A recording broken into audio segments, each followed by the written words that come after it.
Hello friends, എല്ലാവർക്കും നമസ്കാരം. ഇന്നത്തെ നമ്മുടെ സ്പെഷ്യൽ വളരെ കുറച്ച് ചേരുവകൾ കൊണ്ട് വളരെ എളുപ്പത്തിൽ ആർക്ക് വേണമെങ്കിലും തയ്യാറാക്കിയെടുക്കാൻ പറ്റിയ ഒരു അട്ടിപ്പൊളി ബീട്രൂട്ട് ഹൽവയാണ്.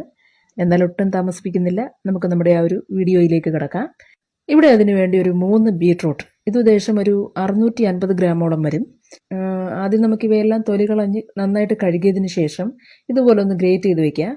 ശേഷം ഇങ്ങനെ ഗ്രേറ്റ് ചെയ്ത് വെച്ച ബീട്രൂട്ട് വെള്ളം ഒഴിച്ച് തിളപ്പിച്ചെടുക്കാൻ പാകത്തിന് ഒരു പാത്രത്തിലേക്ക് ഇട്ട് കൊടുക്കാം. നമുക്കിത് വേവിച്ചെടുക്കേണ്ട ആവശ്യമില്ല, നന്നായിട്ടൊന്ന് തിളപ്പിച്ചെടുത്താൽ മാത്രം മതി. ബീട്രൂട്ട് എല്ലാം ഈ ഒരു പാത്രത്തിലേക്ക് ഇട്ട് കൊടുത്തതിന് ശേഷം ഇതിലേക്ക് നമുക്കൊരു 400 ml വെള്ളവും കൂടി ഒഴിച്ചു കൊടുക്കാം. ശേഷം വെള്ളം നല്ലതുപോലെ തിളച്ച് ഈ ചേർത്ത് കൊടുത്ത ബീട്രൂട്ടിലെ സത്തും ഗുണങ്ങളുമെല്ലാം വെള്ളത്തിലേക്ക് നന്നായിട്ട് ചേരുന്നത് വരെ ഇടയ്ക്കിടെ ഒന്ന് ഇളക്കി കൊടുക്കാം. അങ്ങനെ ഇവിടെ ഈ വെള്ളം നല്ലതുപോലെ തിളച്ച് ആ ഒരു ബീട്രൂട്ടിൻ്റെ സകല വൈറ്റമിൻസും അതുപോലെ അതിൻ്റെ കളറും എല്ലാം വെള്ളത്തിലേക്ക് നന്നായിട്ട് ചേർന്നിട്ടുണ്ട്. ഇനി